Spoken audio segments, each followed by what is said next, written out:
Assalamualaikum warahmatullahi ta'ala wabarakatuh. Alhamdulillahi rabbil alamin. Hamdan katsiran tayyiban mubarakan fihi mubarakan alaihi kama yuhibbu rabbuna wa yarda. Tsumma sholatu wassalamu ala habibina wa syafi'ina wa qurrati a'yunina Muhammad ibni Abdillah sallallahu alaihi wasallam sayyidil kaunain wa tsaqalain alladzi 'allamana bibirril walidain. Qala rabbi shrah li sadri wa yassir li amri wahlul 'uqdatam min lisani yafqahu qawli. Yang saya hormati dan takdimi pengasuh Pondok Pesantren Lubul Labib Al-Mukarram Kiai Haji Mas Mabsutotan Mi'ad beserta jajaran keluarga besar Pondok Pesantren Lubul Labib yang tidak bisa kami sebut satu persatu, namun tidak mengurangi rasa cinta dan rasa takdir kami kepada beliau semua. Qatallahu fi umrihim. Dan tak lupa pula kepada jajaran panitia dan juga pengurus, entah itu pengurus Ma'hadi ataupun pengurus harian, beserta seluruh para santri dan para umat Sayyidina Nabi Muhammad Sallallahu Alaihi Wasallam yang insya Allah penuh dimuliakan oleh malam hari ini. Puja puji syukur kehadirat Allah Subhanahu Wa Taala yang telah mentakdirkan kita untuk bermuajahah, untuk saling berbagi ilmu di dalam majelis yang sudah pasti penuh dengan mubarakah ini. Salawat beserta salam tetap tercurah alir deraskan kepada junjungan Nabi besar Nabi Muhammad sallallahu alaihi wasallam, akhirul anbiya. Allahumma shalli ala sayyidina Muhammad. Allah Ta'ala menciptakan kita sebagai manusia. Sudah banyak tertera, tercantum, tertulis di kitab Al-Quran, yang mana di situ Allah Ta'ala berfirman ada kalanya menggunakan domir ana dan juga menggunakan domir nahnu. Khalaqtu au khalaqna. Kenapa Allah Ta'ala menggunakan khalaqna? Ada sebab dua kemungkinan. Yang pertama yaitu mu'adzim binafsah, untuk menunjukkan kebesarannya. Yang kedua yaitu Allah Ta'ala ikut serta dalam penciptaan manusia itu. Oleh karenanya Allah Ta'ala berfirman dalam sebagian kitab Al-Quran, yaitu khalaqnal insa dan juga khalaqtul jinna wal insa. Kita diciptakan oleh Allah sebagai manusia dan dilahirkan dari kedua orang tua kita. Dan tak lupa pula kita bisa mengingat dan kita bisa mendengarkan yang sudah sering kita dengar tentang hadis, yaitu ridallahi fi ridal walidain wa sakhtullahi fi sukhtil walidain. Yakni keridhaan Allah terletak dalam keridhaan orang tua dan kemurkaan Allah terletak dalam kemurkaan orang tua. Walaupun sampean sujud sampai hidup, walaupun sampean sujud sampai dahi yang sampean hancur, walaupun sampean puasa sampai itu tinggal tulang belulangnya, walaupun sampean haji 99 kali, akan tetapi ketika sampean tidak mendapatkan ridho Allah, maka sampean tidak akan mendapatkan ridho Allah kecuali dengan berbakti kepada orang tua. Oleh karenanya,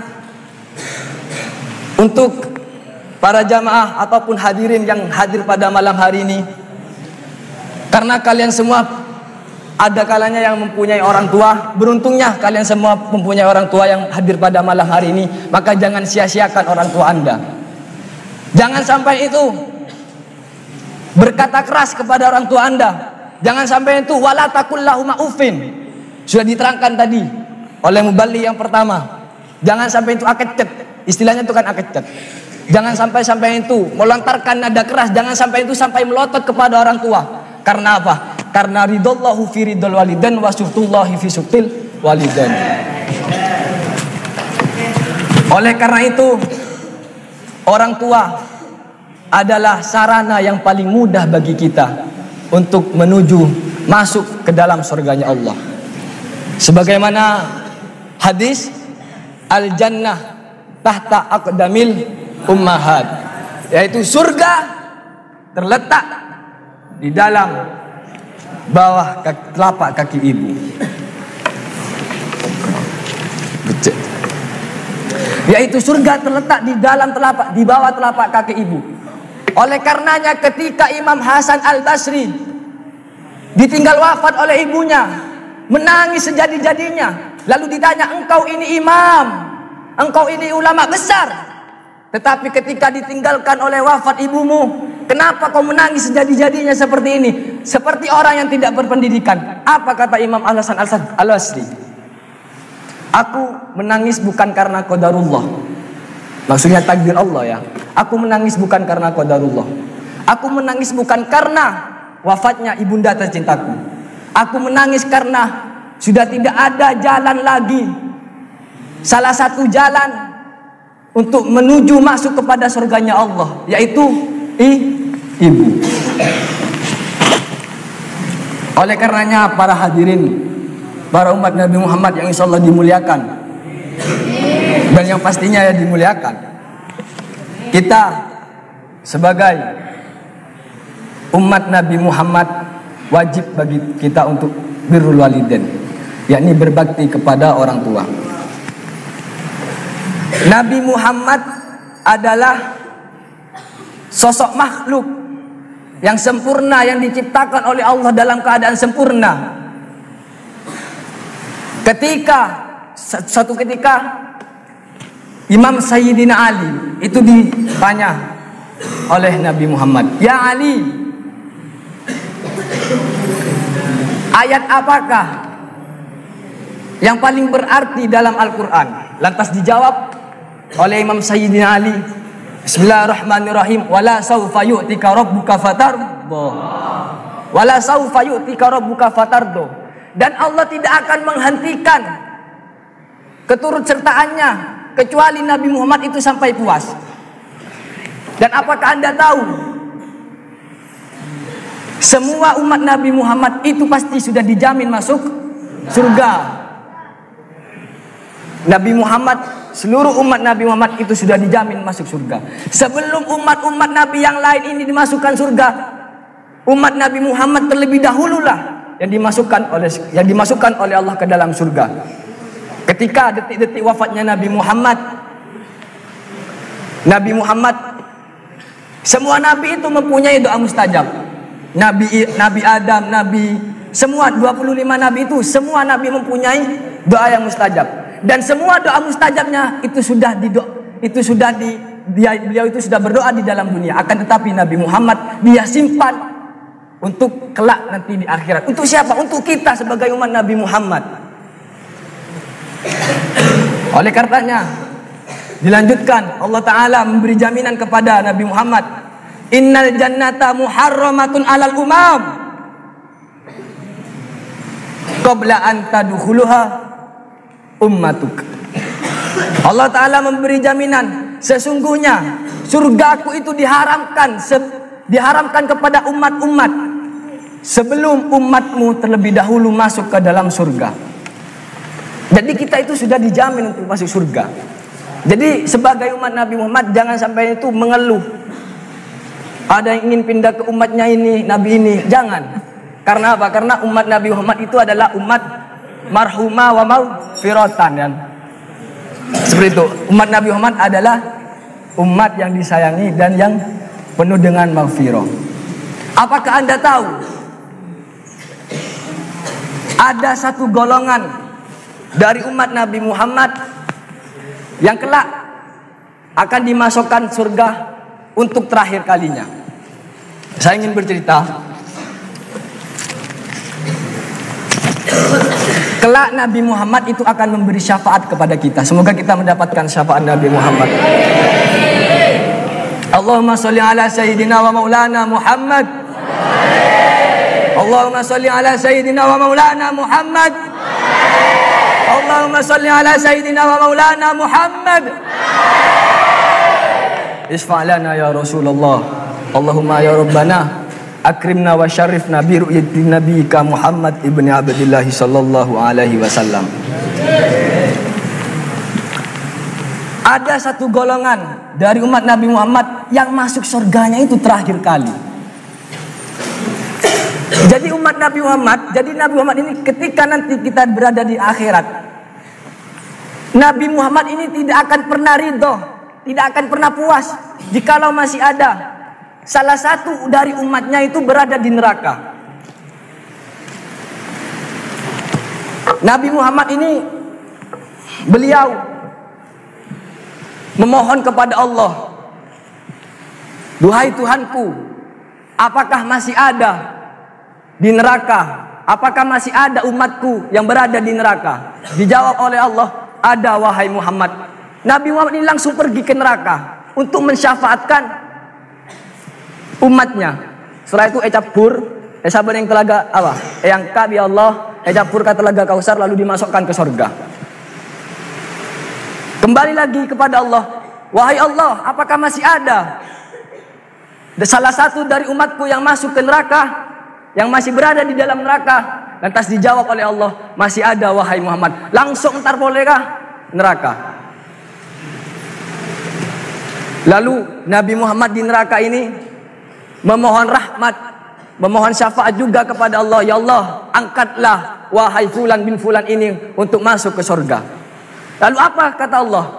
Wahai Muhammad, untuk yang satu ini, untuk golongan yang ini, aku tidak bisa meletakkannya ke surga. Kenapa ya Allah? Kenapa duhai Allah? Karena ini adalah golongan-golongan orang anak-anak yang durhaka kepada orang tua. Lalu bagaimana caraku untuk mensyafaatkannya, untuk menolongnya? Dia bisa masuk surga dengan syarat dengan syarat orang tuanya ridho kepada mereka. Langsung Nabi Muhammad ini langsung pergi ke surga, menemui para penghuni surga, lantas berkata, wahai penghuni surga, siapa dari kalian yang orang tuanya fulan bin fulan, fulan bin fulan, fulan bin fulan? Ana ya Rasulullah, ana ya Rasulullah, ana ya Rasulullah. Sekarang anak-anakmu masih berada di dalam neraka. Apakah kalian ridho? Apakah kalian masih belum ridho? Ana yardo ya Rasulullah, ana yardo ya Rasulullah, ana yardo ya Rasulullah. Langsung diangkat golongan terakhir itu menuju ke surga. Oleh karenanya, teman-temanku sekalian, saudara-saudara sekalian, janganlah sampai itu mengangkat nada kepada orang tua. Kalau bisa sampai itu setiap malam Jumat, sampai itu nelpon dah, kan besoknya dikirim, Jumatnya dikirim, minta apa? Air basuhan kakinya, minta doa ketika dikirim. Sampai salaman kepada kiai, cium tangan. Sampai salaman, cium tangan kepada gurunya, cium tangan kepada habaib. Akan tetapi sampai tidak cium tangan kepada orang tuanya, di mana akal waras Anda? Apakah sampai nggak pakai akal warasnya? Sampai cium tangan kepada guru Anda? Al-madrasatul ula itu pelajar madrasah yang pertama itu adalah orang tua kita, adalah ibu yang mengajarkan kita berbicara, yang mengajarkan kita makan. Dah iya nak. Akan tetapi sampean tidak mencium tangan kepada orang tua, di mana akal waras Anda? Apakah sudah hilang lang manten?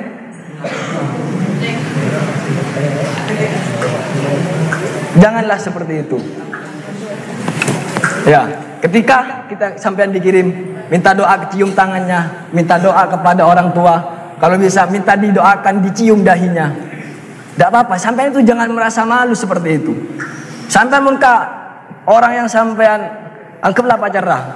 Anu yang sampean tidak malu, akan tetapi kepada orang tuanya sampean malu. Itu kan seleteng itu kan. Iya kan, otaknya itu kan tinggal separuh. Mungkin bisa jadi gak ada sama sekali sudah. Ya. Dan nanti ketika sampean pulangan liburan kurang berapa bulan? Kurang 2 bulan. Ya, kurang 2 bulan. Ketika sampean liburan, semisal sampean ingin menghadiri majelis ilmi, semisal sampean ingin menghadiri majelis sholawat, ketika sampean izin lantas tidak diberikan, maka sampean jangan ngotot untuk pergi kepada majelis itu. Tidak ada gunanya, walaupun sampean itu pinter, walaupun sampean itu cakap ibadah, tapi kalau tidak dapat izin dari orang tua, maka rasakan akibatnya. Ini sepengalaman saya ketika pulangan. Bercerita sedikit, mungkin ada hikmahnya, dan tolong didengarkan. Sepengalaman saya itu pernah satu ketika mau pergi ke Jember ke saudaranya, teman kami, yaitu Iqbal itu. Saya itu izin jujur, cokoco, kareng tua itu saya cokoco, izin Taragal Batu. Akan tetapi dapat ke Jember. Penyebab saya izin berbohong, maka saya merasakan akibatnya, yakni saya itu labu. Iya, jatuh. Karena apa? Karena penting loh. Ketika sampai itu berbohong kepada orang tua, maka sampai itu akan merasakan akibatnya. Sebaliknya, ketika sampai itu jujur lalu diizinin, tidak memaksa untuk keluar, maka sampai juga akan merasakan akibatnya kelak di sorga. Semoga kita bisa dikumpulkan oleh Nabi Muhammad bersama Nabi Muhammad SAW. Allahumma kama jama'tana fi hadhil majlis, fi hadhil majlisil muhadara ijma'na ma rasulikal karim sayyidina wa maulana wa habibina wa syafi'ina wa qurrati a'yunina Muhammad ibn Abdillah sallallahu alaihi wasallam. Jadi pesan saya untuk para santri ini, teman-teman santri, entah itu yang besar ataupun yang kecil, entah itu yang tinggi ataupun yang pendek, jangan sampai sesekali sampai itu melawan kepada orang tua. Ya. Karena apa? Karena sudah disebutkan tadi oleh Imam Hasan Al-Basri, yaitu ibu, orang tua adalah sarana paling mudah bagi kita untuk masuk ke dalam surganya Allah. Untuk masuk ke dalam surganya Allah.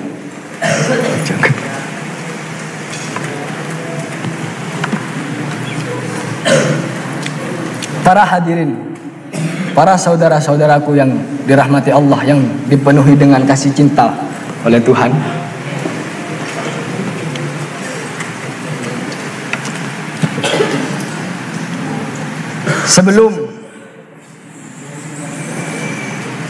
Sebelum majelis ini kita tutup bersama-sama, alangkah baiknya kita membaca sholawat kepada Nabi besar Nabi Muhammad Sallallahu Alaihi Wasallam, yang telah membimbing kita dari zaman dahulu yang penuh dengan kebodohan menuju alam yang sekarang yang mungkin masih ada yang bodoh.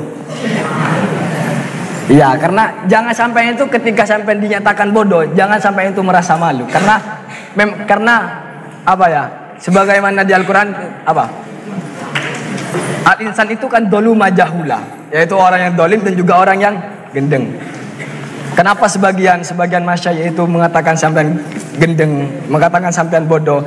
Karena untuk memotivasi sampean supaya bisa giat belajar, akan tetapi sampean yang tidak menyadari akan hal itu.